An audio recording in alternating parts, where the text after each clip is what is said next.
शरीरका यी 6 अङ्ग ठूला हुने महिलालाई कहिल्यै नछोड्नुहोस्। ज्योतिषशास्त्रका अनुसार महिलाको शरीरको कुनै पनि भाग ठूलो छ भने त्यसले धेरै कुराको संकेत गरिरहेको हुन्छ। आज हामी तपाईलाई कुन कुन अङ्ग ठूलो भएका महिलाहरू भाग्यमानी हुन्छन् भन्ने विषयमा जानकारी गराउन गइरहेका छौं। जुन कुरा जानेर आफ्नो पार्टनर रोज्नु भयो भने तपाईको भाग्य चम्किलो बन्नेछ। नम्बर 1, हात। शरीरको दुईवटै हात लामो भएका महिलालाई जीवनमा ठूलो ऐश आराम मिल्नुका साथै असल जीवनसाथी मिल्ने गर्छ। यस्ता युवती राज्यको रानी समान हुन पुग्छन्। नम्बर 2, कपाल।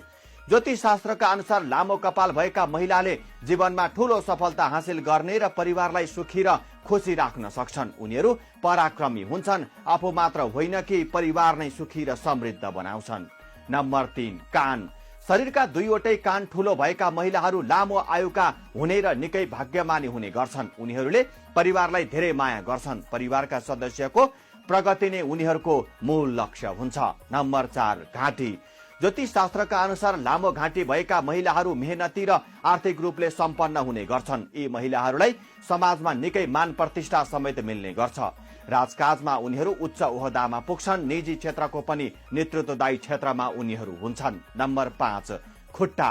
ज्योतिषशास्त्रमा उल्लेख गरिए अनुसार लामो खुट्टा भएका महिलाहरू धेरै भाग्यमानी हुने र जीवनमा प्रशस्त धन आर्जन गर्न सक्ने हुन्छन्।